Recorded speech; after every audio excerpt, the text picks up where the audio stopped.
Hello বন্ধুরা, আমি তোমাদের কাছে সোনালি আবার চলে এসেছি। হ্যাঁ, শুভ দুপুর। আজকে লোকনাথ বাবার পুজো, মানে তিরোধান তিথি। তোমরা তো সবাই জানোই। হ্যাঁ, দেখো আমি লোকনাথ বাবাকে কীভাবে সাজিয়েছি আর গোপালকে কীভাবে সাজিয়েছি, দেখে নাও তোমরা।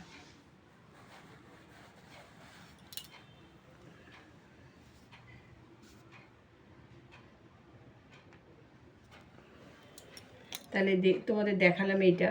এইবারে তোমাদের রান্না দেখাবো, চলো আমার সাথে এসো সবাই।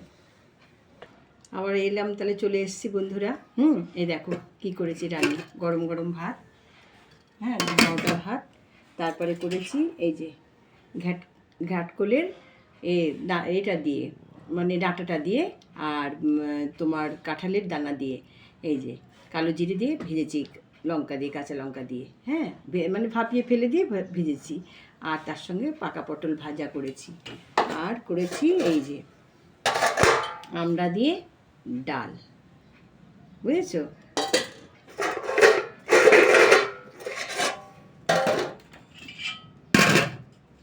আর করেছি এই দেখো কি করেছি, ঝিঙে আলু পোস্ত, আর এই যে আমের টক,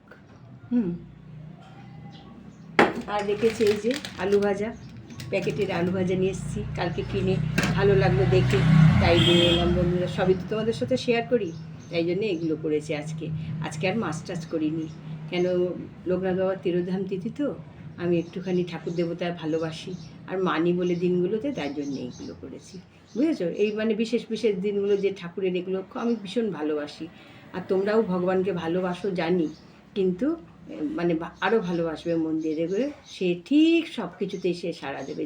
হয়তো ভগবান মানে নিজের রূপ ধরে আসে না, কোনো রূপ ধরে আসে, আমি সেটা জানি, আর তোমরাও সেটা জেনে নাও। সত্যিকারেরই সে কোনো রূপ ধরে সে এসে তোমার সেই কাজটা ঠিক সম্পূর্ণ করবে।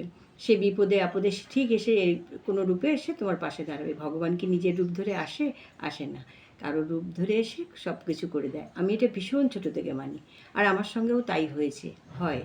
হ্যাঁ বন্ধুরা, তা তোমরা সবাই ভালো থেকো। শুভ দুপুর বেলায় তোমাদেরকে এইসব দেখালাম। এবারে ভিডিওটা এখানে শেষ করছি, কেমন?